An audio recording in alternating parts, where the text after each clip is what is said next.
G'day listeners and welcome back to another episode of the Keeper League podcast. We're the AFL Fantasy podcast that doesn't talk about the superstars. We only talk about the less knowns and the players who are going to bring value to your draft and Keeper League teams.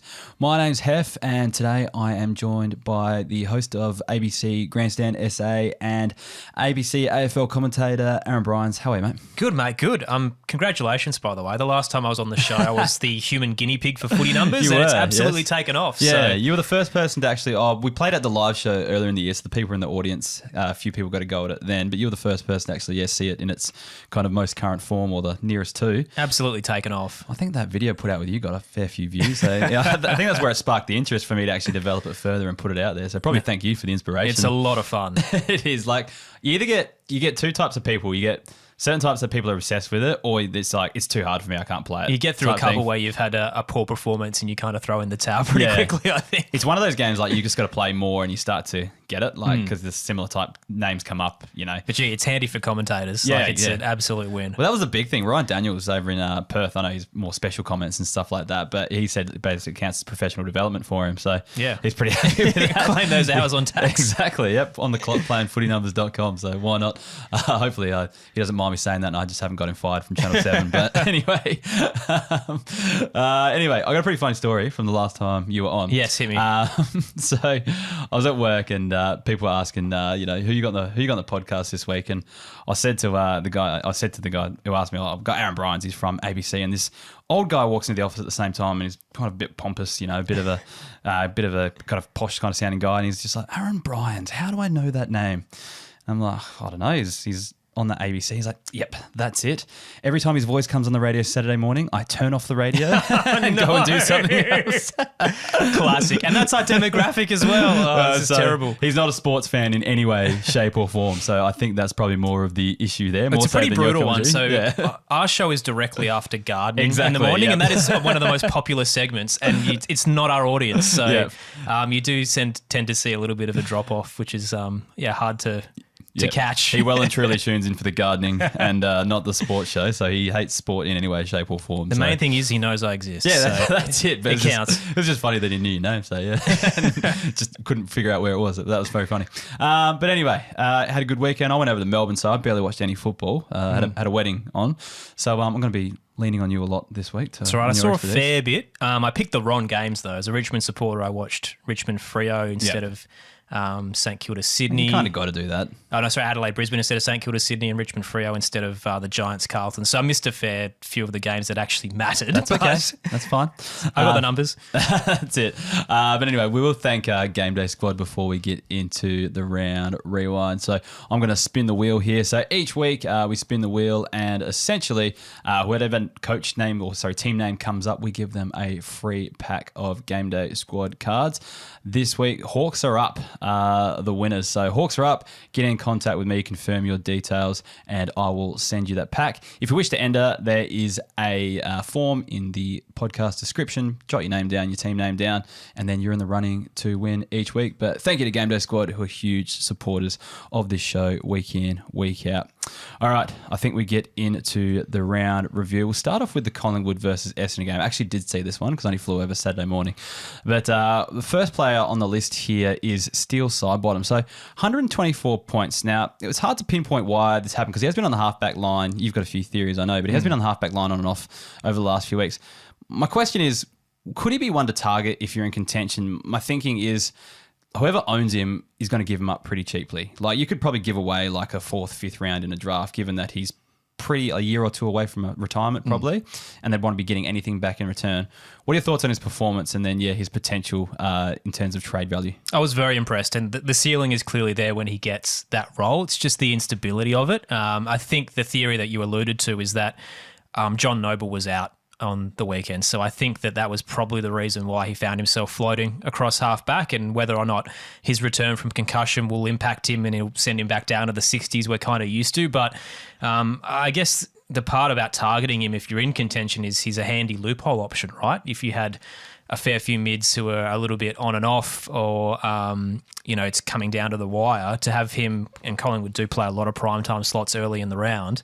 I don't mind him as a bench kind of fifth mid to possibly rotate through, because his ceiling is incredible, and this isn't the first time that he's been able to ton up. So it's just that I wouldn't be starting him every week because it's just not reliable. Yeah, but it's an option. I'd be interested to see his heat maps and stuff like that, because there is position changes coming out next week as well, and he could be in line for defender status as well. And I don't know, me personally, it's probably not listener wide, but me personally, I'm struggling to find that kind of fifth defender that goes all right as well. So he might be one to actually target, but I don't know. We'll have to wait and see if this... We already know this scoring is kind of inconsistent, so we'll see who comes in and who comes out of the Collingwood side. But he's every chance to put one of these scores up in a finals game that could get you over the line. So quick one as well. When you say position changes, there have been some that have just dropped. Oh, this week was it? Yeah, Sorry, I reckon you may have. I'm not on top of it. So did he? He didn't. No, he didn't get it. Who were the players that got There was it? only one real big name that mattered. Yeah.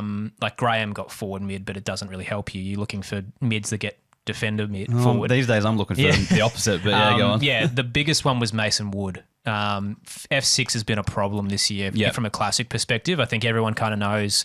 You're looking at Heaney, Flanders, Zorko, Caldwell, probably Dylan Moore now. And that F6 spot has always been, it could be Jackson or Mackay or Rankin, who's now suspended. Fisher's been injured.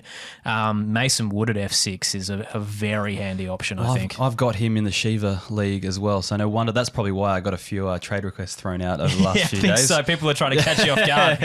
That's what happens when you tend to spend a whole weekend on the beers and not watching any games and forgetting that there's position changes.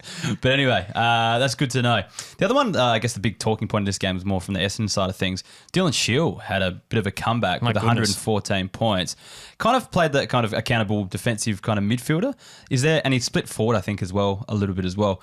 Is there any interest there with you? Definitely. A lot of the heat map was across half back as well. So found himself all around the ground. And looking at the CBAs, they were pretty confident in the four that they kind of ran with across the night, which was Draper as your sole ruck, Merritt in there with Durham, Caldwell, and then Shield. And I mean, Parrish has got to come back in at some point, but I'm not really sure how, because ignoring Dylan Shield for a second, I think that Caldwell, Merritt, Durham combination is what's clicking. That's the winner. Oh, sorry, Caldwell, Merritt, Durham is the combination that's really working for them right now. Yep. And then Shield can certainly be your lockdown float in off the bench and rotate across half back if need be. I don't see where Darcy Parish fits back into this squad. So I'm actually fairly confident about Dylan Shield and his long-term stability across this season. Because he looked amazing. He's kind of like the polar opposite of what Parrish is in that midfield as well. Like the more accountable, the more inside, the more they need tough defensive runners, don't they? Exactly. The issue when they were struggling at the early part of the year was on turnover. They were essentially jogging in transition, and Dylan Shield gives you so much effort. And it's probably why we've seen Caldwell excel over someone like Archie Perkins as well. So, it does make sense. So, Shield could be a goal. The other one, I guess, is out of the side at the moment is Will Setterfield. Do you see a place for him in the midfield or more on that wing? I did, but now he's playing in the twos, which is incredible. The Bombers have so many choices. There's a litany of talent in that squad, but I think they need to trade one. They need to trade one at the end of the season. I think Parrish will be the one.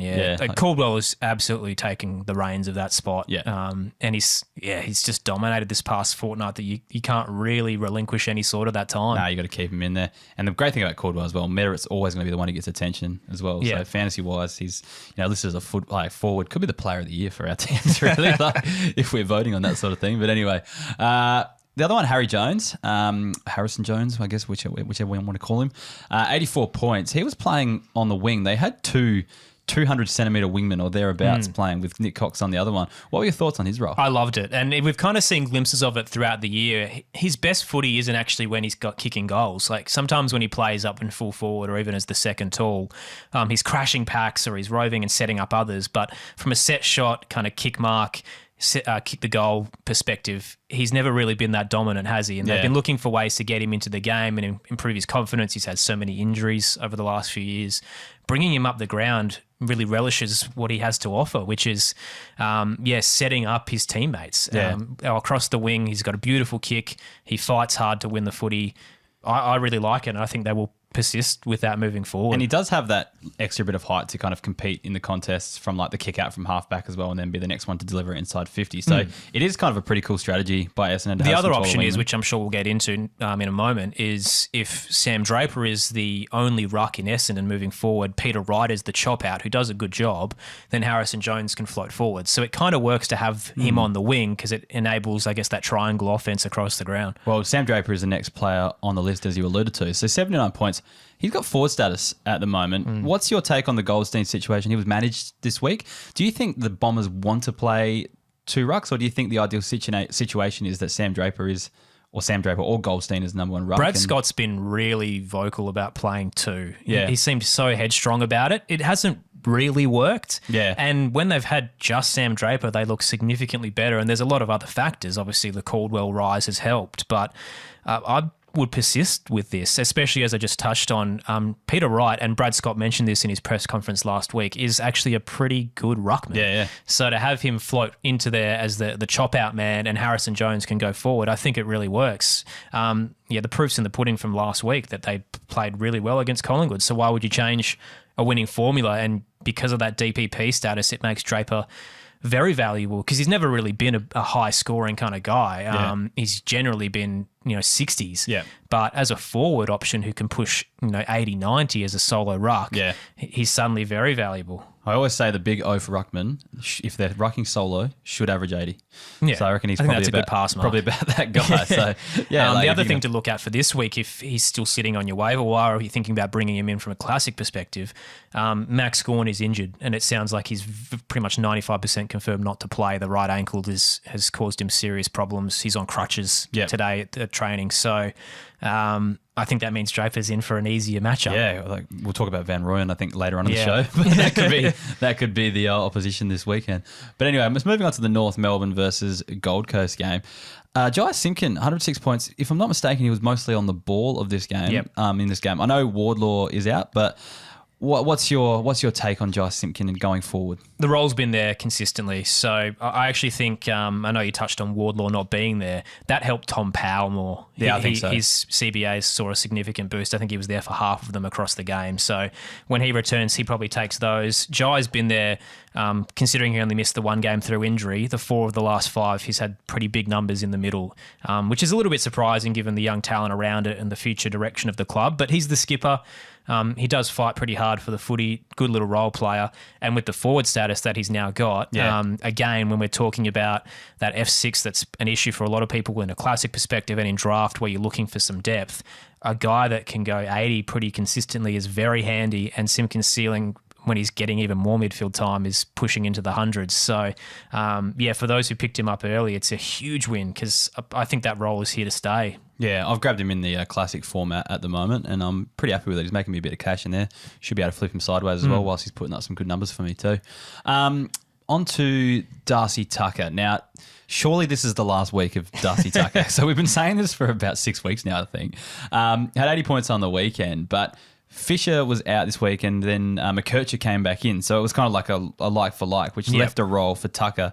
Do you see a world where Fisher, McKercher, Tucker all on the same side, all scoring well? I think Fisher may find himself on the outer. There was that period of time where he was the sub for Clarko. Yeah. And when we talk about, I guess, comparisons, Alex Sexton is another that plays a similar role where they're just not very damaging. Yeah. They find a lot of the footy through kick mark across half back or the kick outs that they take. But when you're looking for, youthful energy off half back that can free flow and really set up a rebound encounter or punch, I think Colby McKercher is the guy.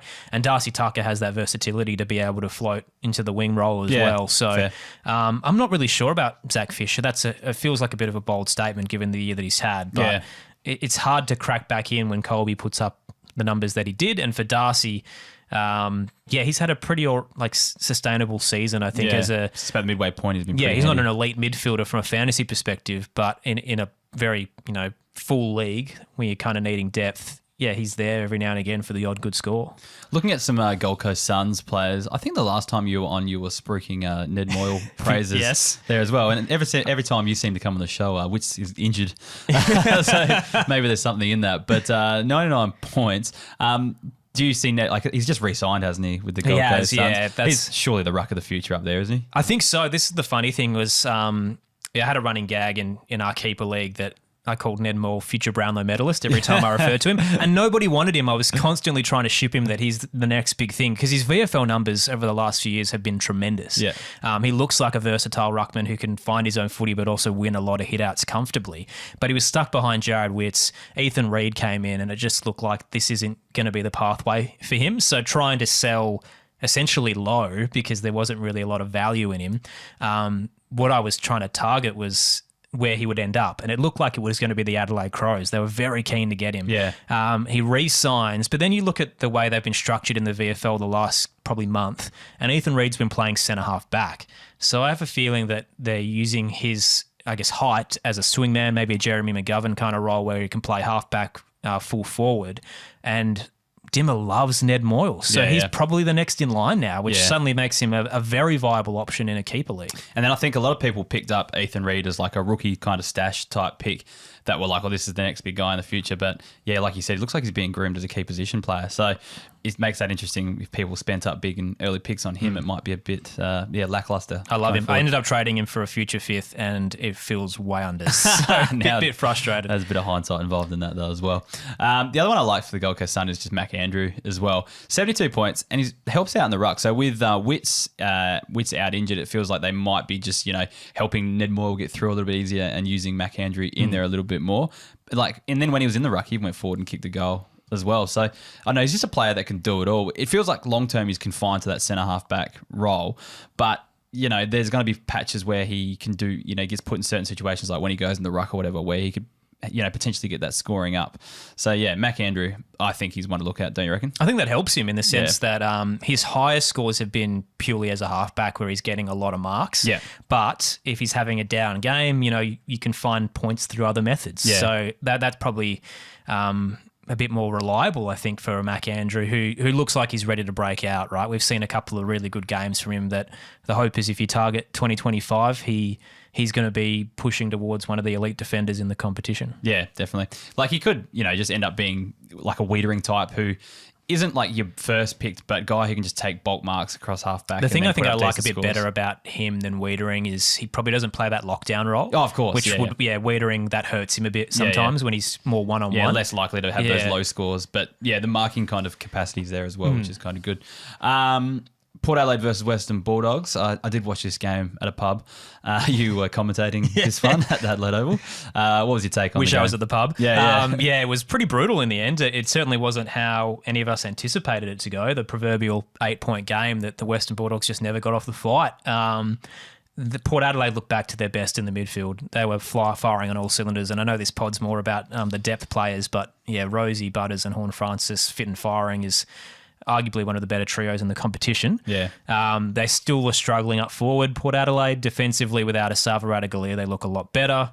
And the Bulldogs just were a shell of themselves. So it was hard to really read anything into it. Yeah. Some injuries early for the Dogs as well. I don't think it played a factor. Yeah, they were pretty much down and out by the time Norton got subbed. So even the loss of Liam Jones and Cody Waitman before the bounce, I don't think that was the problem. I think it was purely the effort from their midfield trio. Outplayed.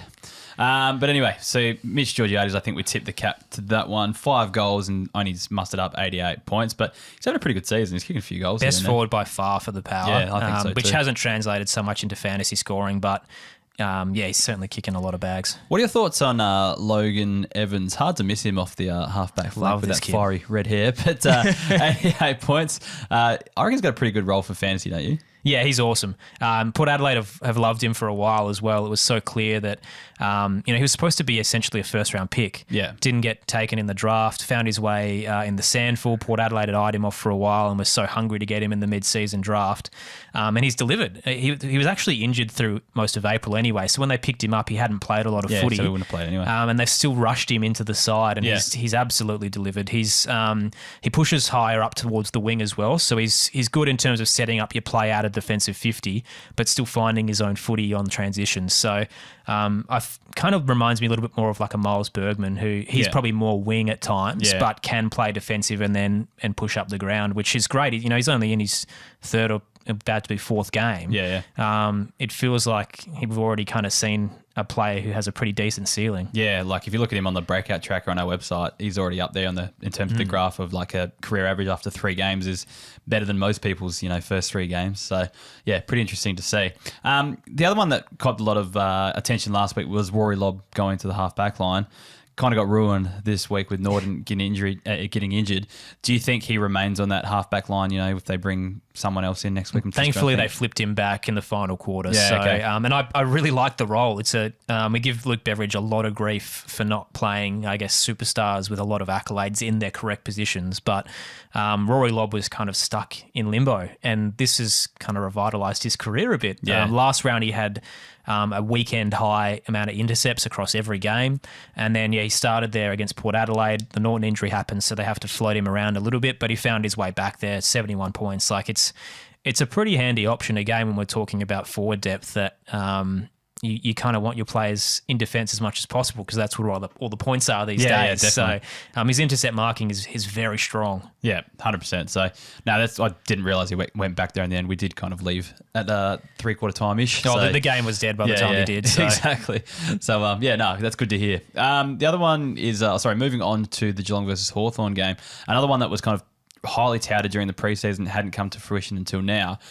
Sean Manor, 115 points. So this is essentially what he did in the VFL last year playing for Werribee and had pretty solid outing. I think he got 3 or 4 CBAs in the game. It was more just floating to the stoppage, wasn't it, once the play was underway. And yeah, my goodness, he just finds a way to rack up the footy, which is very promising for those who've held him for a long period of time, given the hype that he had. And I kind of expected him to be the sub for this game. I just didn't have any faith in Chris Scott to be able to actually pull the trigger. So he's shown what he can do, and he'll probably hold on to that now. I've got a bit of a feeling he could be like the guy that comes in at mid-season and is like pushes that kind of elite scorer status. I don't know about elite, but, could be a really handy option that people bring in off the waiver wires, mid-season as a forward, and could help them, deep into the September or August. Yeah, well, think of it this way. Like if you've got someone like a Harley Reid, for example, who the hope was because of the role he could be 80 plus, but he's probably more 60, 70 this year. Yeah. If this is more draft than keeper,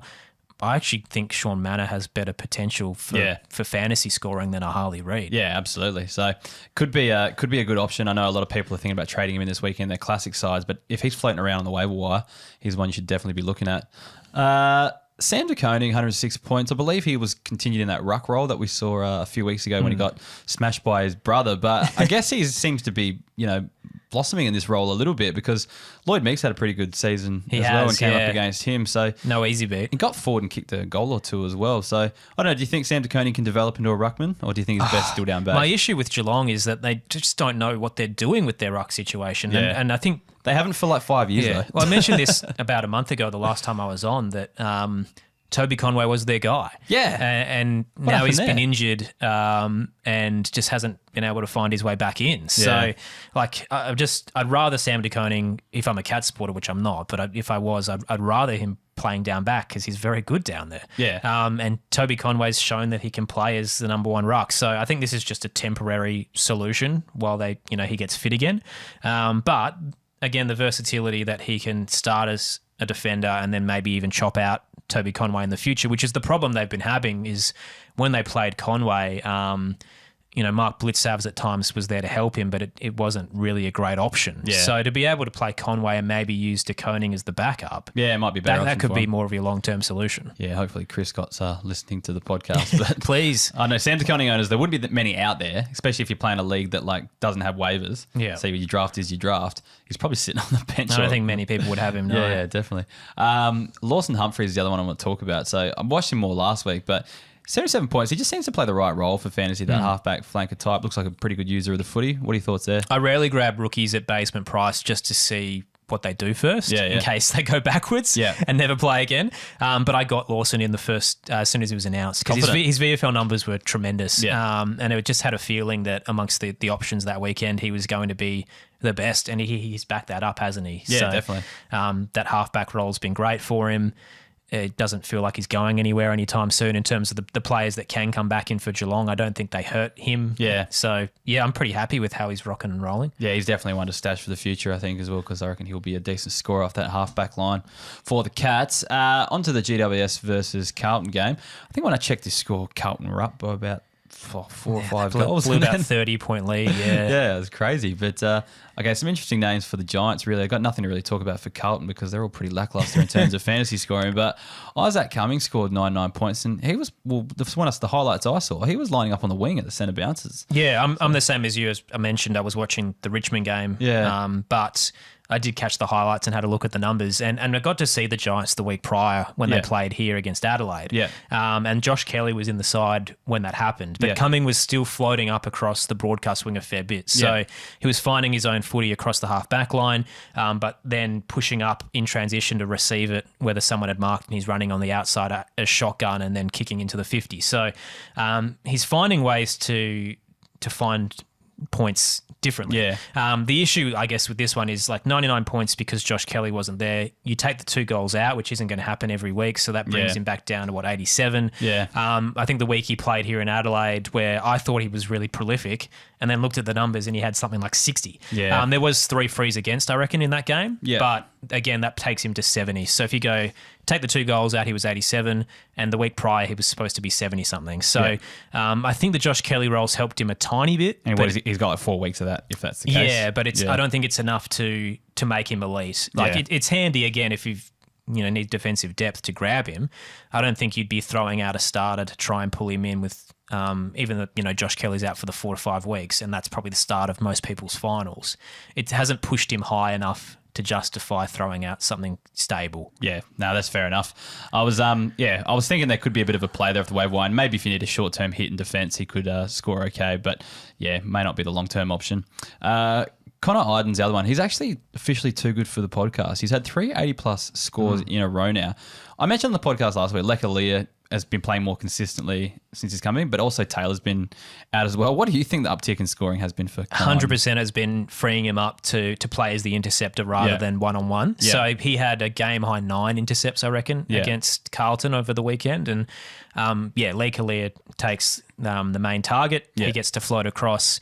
His marking improves. That boosts his scoring. So I think the role is comfortably there now. Yeah. And so when Taylor comes back in, he's probably freed up even more, really, like play less defence. So, yeah, that's going to be interesting to see how that affects him. But scoring really well. Too good for the podcast.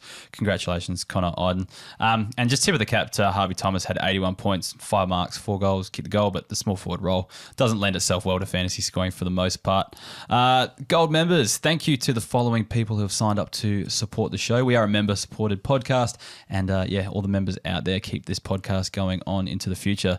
We got Luke Farrows, Jared Buskell, Lewis O'Day, Jonathan Patton, which is spelled differently to the key forward, Toby Littlejohn Lyons, Lucas Wyatt, David Whitehouse, Dave McGill, Luke Richardson, Luke Farrows, Aidan McCrosty, Ben Traeger, Justin Porrens, Stephen Beverley, and Alexander Chincotta as the last one. Surely, like, that wouldn't be a very... The great man. Wouldn't be. It's not a very common surname, but surely that's an alias. Imagine. That's a fake name. I think we do have actually a few... I don't know if there's AFL players, but players with similar names, and they sometimes put in like emails that would like they could be theirs, but I don't know if it's just a fake as well. richmondfc.com.au. Yeah, well, I won't dox anyone, but there have been a few that look kind of legit, so I'm not really sure what the go is there. But anyway, we'll continue on with the round review. But if you do want to sign up and become a member, support the podcast, there's a link in the description in the podcast below.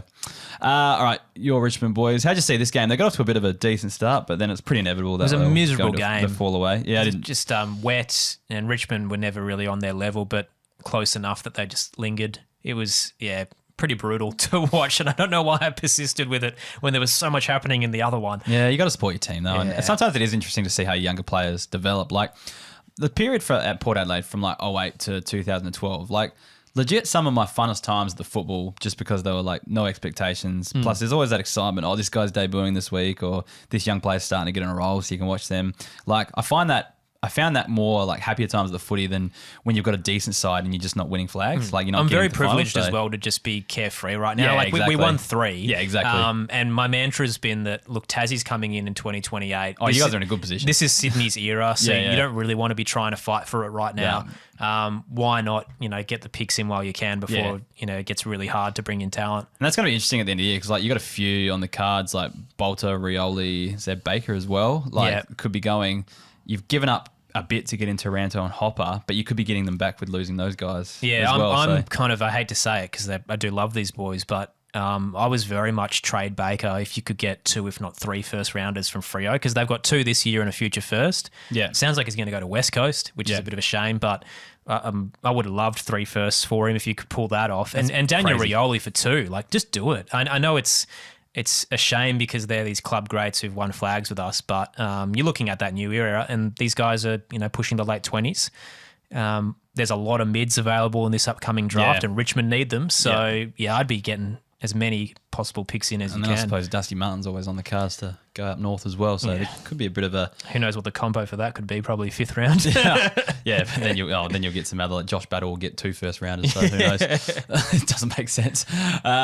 Josh Tracy, 105 points. Like usually when a gun key forward emerges, I'm always a bit cagey of, even picking them up because like it's the key forward factor. Like, 5 kicks, 5 goals doesn't really equate to good fantasy scoring. But I think Josh Tracy could be one of the gun key forwards, don't you think? Yeah, and I didn't see this coming at all at the start of the year. He was stuck in the waffle for so long.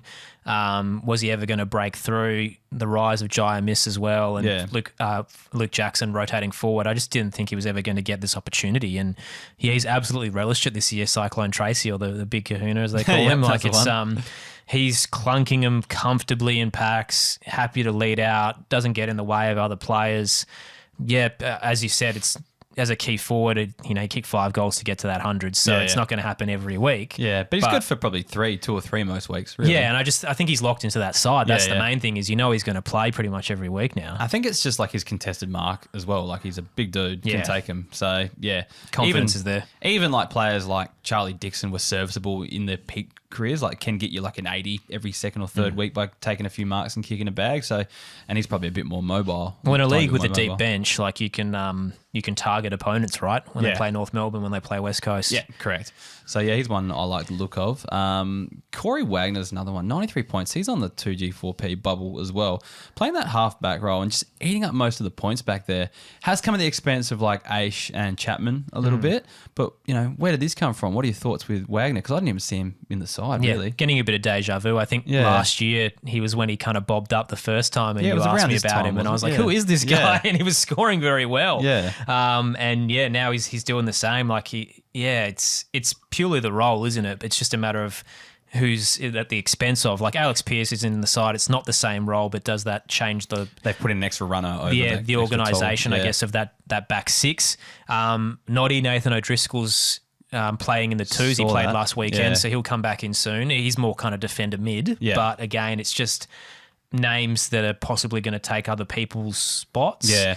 I can see O'Driscoll just slotting into a wing a little bit, but then like does that just push out O'Meara? I don't really know. Yeah, so he's played so well that you'd expect him to be there this coming weekend. Hopefully he doesn't end up copping what would be the sub-vest at any point. But I'm just having a quick look at the waffle numbers over the weekend. So Hugh Davies missed out. Like he's had some chances through the year as well. Yeah, and I think Draper got injured for them, so there's probably a chance. So there. I think I'm not sure if it's one you can bank on consistently. I haven't seen enough of him to say this is going to happen every week. Yeah. But considering we're a year on and this was the exact same scoring we saw when we first floated him, hopefully Freeman will give him a little bit more of a run at it. Yeah, it would be good to see. Now, the next one is Matthew Johnson. So I feel like he has just been picking up centre bounce attendance numbers. So we saw him earlier on in the season more so on the wing. Only came back down to 23% this week, but I don't know, he's been scoring a lot better, so whether that's just rolling into the stoppages a little bit more. He used to do that from the forward line a little bit. What do you think? Because do you think it's maybe Fife being used less or with less importance? Or? Well, Fife's around the centre bounces, but you're right, the role is more lockdown, isn't it? So when the stoppages come up, he's probably that spare man. But the last 3 weeks have been consistently a third of the CBAs. Yeah. So they're giving him opportunities. He's not in their elite 4, but he's the next in line. So very handy depth player.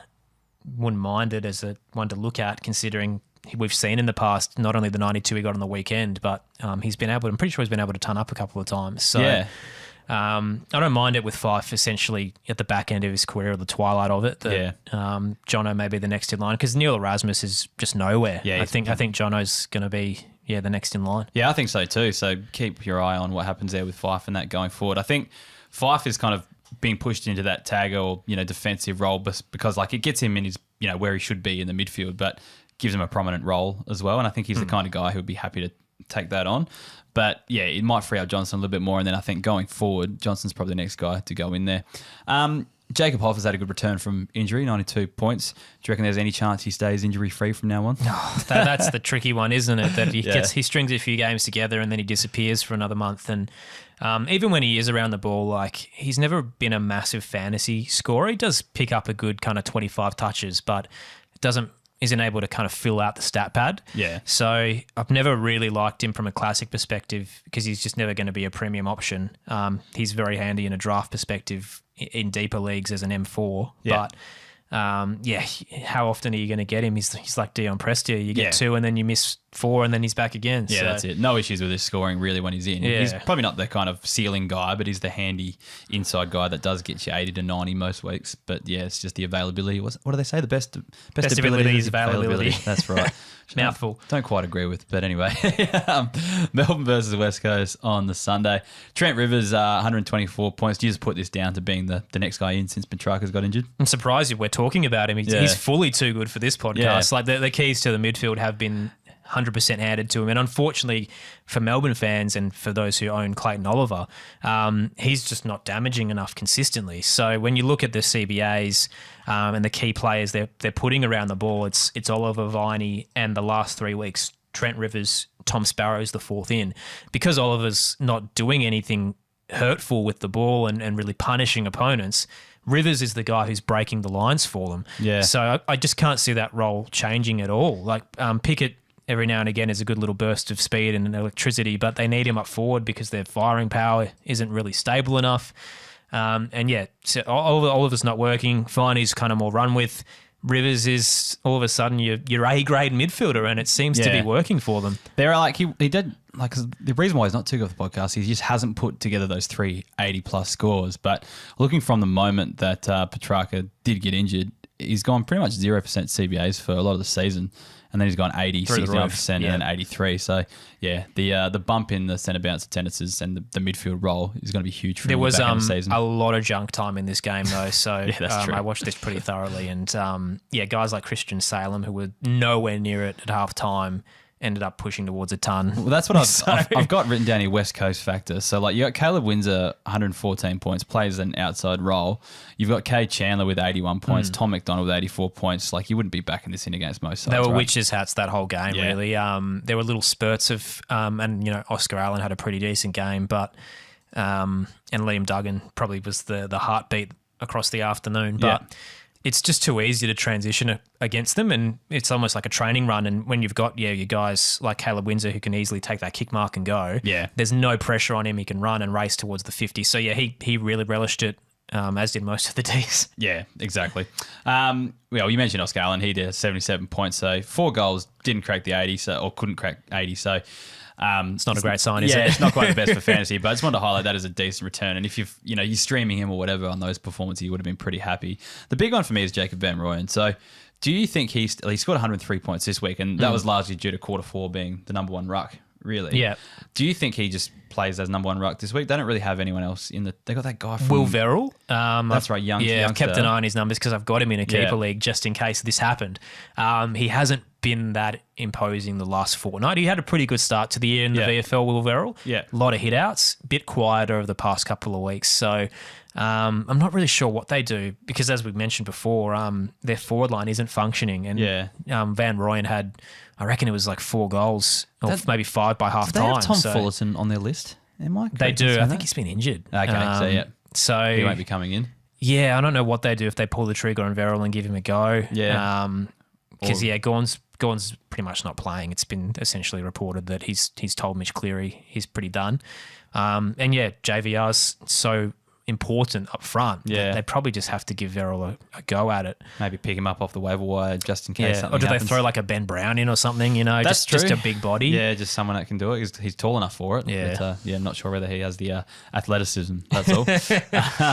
St Kilda versus Sydney. What a game this was. Yeah. Really. Just out of nowhere. I was with a Saints supporter at lunch who was going to the game after Woods, and he was just doom and gloom. He was like, it's gonna be fun to see Sydney at the top of their game, just really anticipating the win and trying to find positives already. And then I was St like, well, let's Kilda- pick all the Swans forwards because they'll be able to break through the Saints defenders. And no. Crazy. The first one on the list is Mateus Philippou, 117 points. Now, where has this come from? Because he's been quite a talking point throughout the season. Like, I guess Ross Lyon not being too in favour of him, sending him back to the twos. Although Ross has always maintained that everything's fine. It's just he needs more development in certain areas. What was your take on Mateus Philippou in this game? It looks like a masterstroke from Ross to send him back, build that confidence, and then bring him back in. Because you're right, when he first started this year, he was getting heavy midfield minutes, and he was doing all right with them. He wasn't hitting 118 as he did on the weekend, but it was a glimpse of a future star. And the frustration was that he was stuck in the VFL, performing very well week in, week out. An Adelaide home talent as well, where someone the Crows could possibly throw a couple of first round picks at trade for. And that would, really burn, I guess, the promising development of one of the younger stars of the St Kilda Footy Club. Yep. But the numbers were always there. It was just a matter of if he would get in favour with Ross, and when he would pull the trigger on him. And he did on the weekend. He was dominant around the ball. Just cashed in on the opportunity. The Saints centre bounce spread across the year has been all over the shop. Yeah. It's an absolute colourful wheel of the percentages you can look at. But the main thing to take out of the Swans game was it was so clear-cut who their midfield mix was. So Jack Steele had 100% of the CBAs. Saw that, yeah. Like Didn't miss insane. one. Hunter Clark, 59. Jack Sinclair, 78. And then Philippou on 63. And that was it. They were the four guys that ran through there. It did feel like the Saints just needed to mix up after that Port game last week and how bad it was for everyone involved. It felt like they did just need to mix up that midfield, and then bringing in Philippou was a bit of a masterstroke this week. But then using Sinclair in there a lot more this week as well, like just kind of changing it up, giving it a bit of a point of difference from what it has been previously. I think this way we'll see it going forward, especially on the back of performance like this. The disclaimer is like Dow didn't play. Yeah. Neither did Seb Ross, who hasn't been great anyway, to be honest. And I'd rather them put the energy into Philippou. But considering the performance that he had, why would you change your winning formula when you've knocked off the benchmark of the competition? And he has been the instigator of that. He had a tremendous game. Yeah. And Saints fans would be stoked. I'm sure a lot of them would be frustrated that it's taken so late to pull the trigger. There would be a reason behind that, which would have been, him building that form up in the twos, which he did. He banged the door down, got the opportunity, and showed everybody what he could do. Absolutely. So if he's on your waiver wire, he should be one you should be targeting this week, and I think he is pretty lowly owned at the moment. So good luck with the fight to get him. Ryan Burns, I think we're probably tipping the cap. 93 points, pops up with a few good scores here and there from the wing. I guess you've mentioned that Mason Wood's probably been forward a little bit more. And it actually hurt Mason Wood's scoring. Yeah. So he had 50. I haven't seen the heat maps because I was watching the Crows game. But Burns I think he was playing his fourth or fifth game of the year. He's been very in and out. He suddenly pops up with a 90 and Mason Wood disappears with a 50. So maybe one to look at come selection that, for instance, from a classic perspective, I'm thinking of holding fire for 1 week just to, Wood's got a high break even. Let's just see if he can bounce back because when he is on that wing role, he's getting 20 touches and he's comfortably hitting 80. Yeah, definitely. Liam Henry's the other one. I think, did he get forward status or not? I don't think he did. Damn. All right. So he had 84 points, but I was thinking he might be a trade target before your keeper deadlines come through. Your trade deadlines come through, but maybe not in that case. On to the last game of the round, Brisbane versus Adelaide Crows. Essentially, all the Brisbane guys you expected to score big were score big. Bit of a fantasy nightmare, though. It was all over the shop, aside from Neil and Dunkley dominating. Zorko was quiet early. Dawson was playing a run with roll and didn't do anything. I had the VC on Caldwell. It was all over the shop. Otherwise, Dawson would have been my probably. Actually, no, I did have the captain on Brayshaw all week, which would have been even better. That would have a big punt that would have paid off. Yeah, but took the VC score 130 from Caldwell on the Friday night. Well, wouldn't you? For the Crows, though, there's a few players that probably stood out. Mark Keane had 80 points. It's tip of the cap, but there was like talk earlier on the season because he did go back-to-back 90s and everyone was frothing. I think he found himself inside forward 50 at one stage, took a mark up there and had no idea what to do with it. But I still like his potential because he's a top 10 interceptor in the game right now. Yeah. I think he might be 7th overall. Apparently he's fielding offers from Collingwood to go back. Yeah, which would be infuriating for Crows fans. He gave him the lifeline and then he goes. Yeah. But I do think the scoring potential is there purely because of those intercepts. Yeah. Like if you're constantly taking marks, why can't you push 80 most weeks? He's not someone you'd want to field each week, but if you've got him on the bench or whatever, or you need a loop, or they play earlier on in the week and you can loop him on or stream, he's probably one to think about. The other one is Ben Keys, like 79 points. I'd kind of written him off in all formats really, but he's had a few good weeks in a row. I just put this down to kind of like I've had a few chats with Ben, but just knowing that he's just a player that has a really high work rate. He'll put in 100% of himself into anything he does. And I think maybe he just might be kind of turning a little bit of a corner as a forward. He's like, I'm not a midfield anymore, but I'll do all the little things. I'll get tackles and get on the end of a few goals here and there and could be pretty serviceable. You read my mind. So he'd been goalless, I think, in like the last 4 heading into this one. Yeah. But the effort was what got him there. Yeah. Like the whole game, he just kept fighting. And you're right, he starts in the forward pocket, so a lot of his role is leading out and trying to kick special goals. But he kept pushing his way up towards that half forward line and becoming the connector. A lot of tackles laid. I loved the intensity from him, which we haven't seen consistently through the year, which is why he's dropped 40s, 50s. Infuriating for those who were hoping, would have drafted him early, hoping for maybe to jag an 80s guy, and he hasn't really been it. Yeah.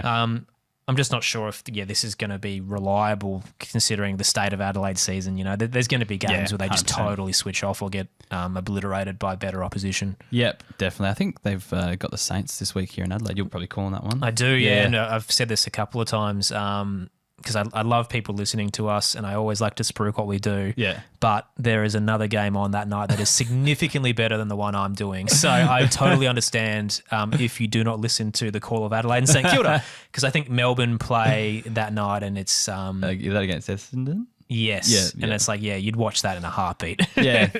For me, it all depends on who I've got. If I've got Dawson captain in fantasy, I'll be watching the Crows. So I might just switch the commentary over, chuck it on the phone. It'll be fine.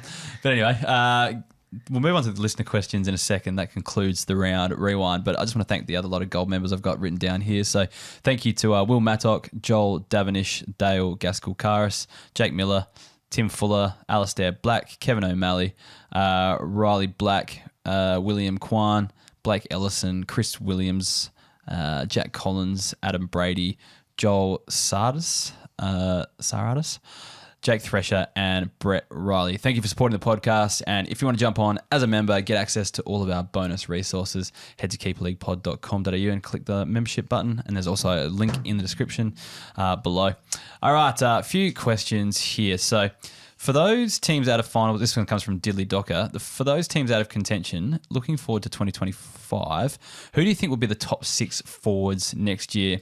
Now, I've gone down and it's pretty dire again. We thought last year was bad because we had Taranto up there, we had Keneally up there, and we thought this year was going to be bad. Next year is even worse because we're losing your Jai Caldwells, your Dane Zorkos, like all those as well. So these are the players I've kind of gone through, and I'm not sure if you'd agree with them, but these are the players I think will be pushing top 6 for next year. So I've written down a few names. So Dylan Moore's the obvious one. Absolute gun at Hawthorn. Brian Myers is already kind of at that F6 range now, in the classic format, that is. So he's probably going to get there. I think Carlton don't change really the way that they play at all for a while because they're just in that period of dominance. So I think Harry Mackay can continue on with what he's doing. Maybe Curnow as well, but he's been a bit quiet of late. Luke Jackson, I've got there with a star. It depends on how often Sean Darcy's injured, what his average is. Then after the last two are a bit tricky, who I would have as the last one, but I've got Tom Power there because I just think he develops a little bit further and gets a little bit more midfield time. Brent Daniels is the other one who's kind of up around that 80 mark at the moment. What do you reckon? Is there anyone there that you disagree with or anyone there that you think should be there that isn't? Or? No, I like the top 4. Brian Myers reminds me a bit like Brent Daniels, so maybe he could go backwards or even better. It's very unstable about that half-forward connector role. But, and hopefully Brent Daniels does lift back to his best and he joins that group as you touched on. Yeah. There's a few others. Sam Darcy. I think could be a handy option. I'm kind of looking towards the more younger guys. Ollie Dempsey's shown a lot. Yeah. His first quarters through this year have been tremendous, and then he fades away for some reason. Yeah. He's always on like 40 at quarter time. Yeah. Elijah Hollands at Carlton, he could be another one. Absolutely. That's a good one, yeah. And the biggest one is Bailey Smith. Of course, I had that in my mind, but I forgot to write it down. But the issue with that, I guess, is if you're looking to 2025, most teams would have drafted him anyway. Yeah, that's it. Holding him into this year to come. Yeah. So he'll be in like everyone's classic team though, because he'll start super cheap. So yeah, Bailey Smith probably is at the top or near Dylan Moore there actually. So that's a good pick up there. At Mortarded, rest of the season, and he's got a question. So he's asking for between these two players for the rest of the season and long term as well. Job security between Sean Manor and Jack Graham. Who would you be picking for the rest of the season and then the long term? Totally depends on your list. So Sean Manor has the better ceiling. If you're looking for a depth player who you can rotate in, take him. Yeah. The issue there is that Tanner Bruin's got to come back in. Cam Guthrie's got to come back in. So that will probably hurt him in the long run. But I don't mind him in terms of his potential. If you're looking at a guy you need to play now, or maybe he's in like an F4, Jack Graham's just going to play all year. He's getting the midfield minutes. I know his ceiling isn't massive, but he's still getting 70s pretty consistently. So the other one to look out for with Graham is that, is he on the move? Will he come to an Adelaide or a Port Adelaide next year, which could help him? And does he keep that DPP anyway? Because of the heavy midfield minutes, he may end up as just a mid next year. So he's just picked up forward mid status, which tells you that he's probably heading towards that direction. All right, so let's go back. Rest of season, who are you picking, Sean Manor or Jack Graham? For me, it's Graham just to have a body. And then long term? Long term, I'm Sean Manor. Cool. Good. Concise answer. Yeah. Jez wants to know thoughts on who of the Primo's defenders keep their status next year. So Sheasel, Martin, Sinclair, Holmes, Flanders, and then Flanders close he's got there. And then he's got Nick Dacos and Young cooked. I think he means in terms of surely midfield, mid only, and not being cooked as players. Definitely cooked. So Sheasel, we had a big chat about this morning on the Discord, actually. He's a really interesting one. So his midfield CBA number is only 26% for the season. So the issue is, where is his 35 split between forward and defender? So lately he's been starting forward a lot. If he doesn't hit that 35% at either, he could be a mid only on the back of 26%. He's playing too far across the ground. Yeah, you might get 30% forward, 30% back, 26% midfield or something like that. So that's a bit of an issue for owners. But what do you think about Nick Martin? Has he done enough to keep? I think he keeps it, yeah. Lockie Whitfield will keep it. Yeah. Who else have we got in there? Sinclair, I think, keeps it. Sinclair keeps it, although, depends what happens from here on. The number we saw on the weekend, if it's like that for the rest of the year, then maybe not. And changing. But yeah, I'd be pretty safe to say. I mean, and the other ones like a bit more obvious, like Luke Ryan. He'll stay as a premium defender. I think the other two, there were Holmes and Flanders. I think. So Flanders should get it. I'm just having a look here. So Holmes' CBAs. Holmes is only at 24% CBAs. So that's fairly indicative that he is going to keep it because there's only 6 rounds to go and you only got 14% on the weekend. So it's not like he's going in there heaps. Flanders is an interesting one. So he's gone 87 and 62% the last few weeks. But again, only sitting at 25% at the moment. So I would have to do a fair chunk. The ones we'll lose though, so like Yo and Duggan, they're not going to stick around, which is a bit of a shame. Houston will hold, Wangani Miller will hold, as will Clark. So there's going to be a pretty large chunk of options, I think. Like I wouldn't be too stressed about premium defenders. Nah, the forwards are more of the issue these days. And then those last field midfielders I find are the harder ones to get. I feel like everyone's got a pretty much half decent ruck these days and everyone can find defenders. But yeah. Anyway, the last question here from P-Rex, and it's kind of a complex one. Who do you think the buy low candidates for contending teams trying to put themselves ahead of other contenders? So a few that I've got here, mostly younger ones that I feel like are going to break out in the next few years. But no, what are your thoughts on Jack McRae and Caleb Daniel if they get traded somewhere else? Do you think they can bounce back? Yeah, I don't think McRae's going to be. I just think he's going to stay at the Dogs. And you feel like he's bought into that half forward role, hasn't he? Like he's happy to play it. Yeah, but we called the game on the weekend and a large majority of his possessions were ground ball gets out of the forward pocket. Yeah. So I just have a feeling that he's going to stay in that role and it's just not going to be fantasy relevant anymore. Caleb Daniel, I think, could end up at the Crows. Yeah, okay. Yeah. But does he return to his All-Australian best? Maybe not. Yeah, and like what role do they play him in there? Do they play him on a wing? Because that's probably like where they're lacking players. Like they don't need another small body in the midfield. Yeah, So. and like then like look at their half back line. Like you're hoping Miller is going to be fit. Yeah. You've got Nankervis coming through the ranks Josh Worrell. as well. Worrell's back there. Max Marcolani. Brody Smith's probably at the end of his career, but like that, like we mentioned, there's young players already in there. So yeah, it's an interesting one. Like it's going to depend on role. I don't know. I hope I'm just praying because I'm on a Jack McRae owner that he just gets traded and goes somewhere else. But that could be wishful thinking. What are your thoughts on Tom Stewart? My feelings on this are like now he's in the midfield is probably not as much of an issue for that halfback, defensive forward tag that he was getting. But then as well, like I don't see, I'm going to bite my, it's going to come back to bite me here, but I just don't see Geelong consistently being good from now on. That's going to bite me so much for saying that.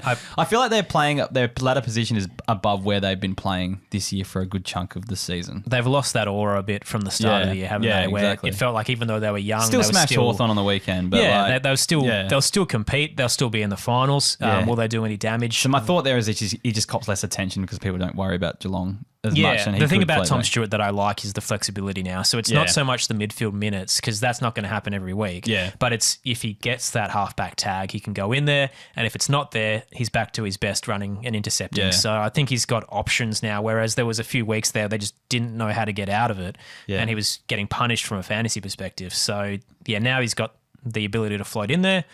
His scoring's, back to his best. Now, I've got a long list here, though, of like younger players that I think could break out that you could probably buy low. And Liam Henry's one, I think. Like, he's probably at where he's going to be, and he's probably getting enough attention now, especially after the weekend. So you might have to wait till he puts in a few shit performances before you get him. But the other one I've got like Ben Hobbs, who's on the outer. And people be worried he's not getting in. Josh Ward's in the same boat. Mitch Owens has had a shocking season in comparison to like fantasy wise in comparison to what he can do, shown last year. Mateus Philippou, now that he's put out that big score, probably not, but he's another one that's very down on last year overall. Josh Rochelle, I think, could break out. Kitty Coleman currently injured, so his stocks might be a bit lower. Sam Draper could be another one as a ruck if you need one. Josh Weddle is only averaging the 50s or so, but we've seen glimpses there. So you're just hoping people look at the average and, go from there. Elijah Sardis, Angus Sheldrick, Ollie Hollands, Bailey Humphrey, all other youngsters that probably a bit down on this year are struggling to get in the side.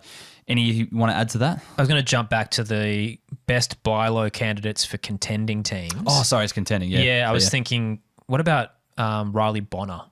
Yeah. He's been obviously injured and poor the few weeks prior, dropping 60s, but at his best, if it's worth the punt, he's a 100 guy. What was his injury? Was it foot or something? I'm actually not sure. Yeah, I'm just hoping it's not something that's going to niggle.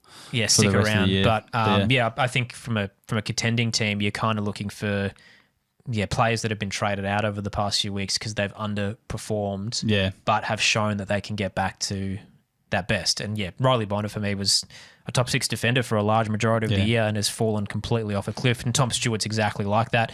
Clayton Oliver is totally another one that I think he just needs consistency. Yeah. So he was really good after the bye. Yeah. Then gets tagged, has a bad performance, bounces back with another monster one, and then wasn't great on the weekend. Yeah. But at his best, he's a 110 guy. It's just he's had no preseason because he's had a lot of off-field personal issues. He's probably one to target because he'd be pretty cheap right now, right? Yeah, definitely. And then next year, you'd hope that he has a pretty smooth summer, comes back and he's up towards his Brownlow best. Yeah, sorry, P-Rex, I did not read the ahead of I was wondering where you were heading there with that. So they're my buy low candidates for next year. I do like these are the kids that you're looking for 25 for sure. Yeah, definitely. That you can pick up pretty comfortably and cheaply. If you this year and you're trying to force your way into a grand final. I might have to revisit that one next week to have a look at the for this year. Sorry, but I would not recommend. Well, picking McRae up works in that sense as well because touch wood, for Adam Treloar owners, but he's had an injury riddled past. There's always that possibility that he falls over. Bontempelli was really poor on the weekend, and they haven't said if it was injury related or not. But the flu game and the back spasms, he actually played through pretty well. Yeah. But how much of it is accumulating? Will he need to have some time off or a rest at some point? Those are the games that Jack McRae can then cash in on. Yeah. So. Most buy low candidates as well are all often like they're punts. You know what I mean? Like the only way you're going to get them is if you're buying someone that there's a good chance of not doing what you expect them as well. So, like, yeah, it's a tricky one. But, yeah, Clayton Oliver, Tom Stewart, I think you can go down on. But there's not a lot of players there that are actually that much down on where they even were. like Stephen Cornelio, he's had a pretty poor couple of weeks as he tries to find his form again off the injury. He's also older. So, like, in a keeper league perspective, you're looking to buy now for a 1 year sugar hit. And there'll be rebuilding teams who go, cool, I can get a pick out of this. Maybe even players like, your steel side bottoms and stuff like that as well. You could probably get extremely cheap. Yeah, Scott Pendlebury. Yeah, those kind of guys as well. Pendles is arguably the better option because he can reliably go 80 plus. Yeah, and still have that ceiling. Whoever owns him wants to get rid of him for something. Yeah, because they know he's not going to hang around. Yeah, exactly. So, ignore what I said about all the younger players. Pick them up for next year. But, probably should have jumped in earlier there. But I was like, he's on a roll here. I'll let him go. That's all right. I should have actually read the question properly. I did read it out, but I've already had it in my mind where it was. But anyway, let's wrap it up from there. So thanks, Aaron, for coming on the podcast. Make sure if you're in Adelaide, listen to Grandstand SA. It is my favourite show. I listen to it every Saturday. You can hear it around the country as well. That's right. So the ABC Listen app is your home of footy. So we've got the AFL button, the AFL Extra button, as you'll find out on Saturday night, where if you want to hear the Crows game, if you're a madman, we'll be on the Extra button. If you want to hear, Melbourne Essendon, it's on the AFL button. Yeah, no, definitely. It is a great show and good insight, especially for the SA teams as well. You always have good guests on there as well. So recently you've had Dean Brogan and Ebony Marinoff quite a bit when I've been listening as well. Matthew Richardson, the CEO, joined us over the weekend, which was very insightful almost in what he didn't say about the future of Ken Hinkley. If you're a Port fan or interested in the Ken Hinkley situation, go have a listen to that one. But yeah, it's always good. We aim for senior coaches, players and CEOs is kind of our mantra in terms of interviews. And usually you get I've got a fair bit of a fantasy brain behind me, so I'm kind of all about who's playing where and what are the roles going to be and who's tagging who. So there's a little bit of a biased approach to some of the questioning, which certainly helps a lot of our listeners. Yeah, love that. So but anyway, get around and our stuff at Keeper League Pod on all the socials. Sign up as a member if you want to support the show. Play Game Day Squad, get around their product there because it's a pretty fun game to play. And also make sure you check out Footy Numbers there. Hopefully there's a few cool things happening in that space over the next few weeks where I've got a bit of time to make some developments. So yeah, that'll wrap it up for this week. Thank you for listening and we'll talk to you soon. See ya.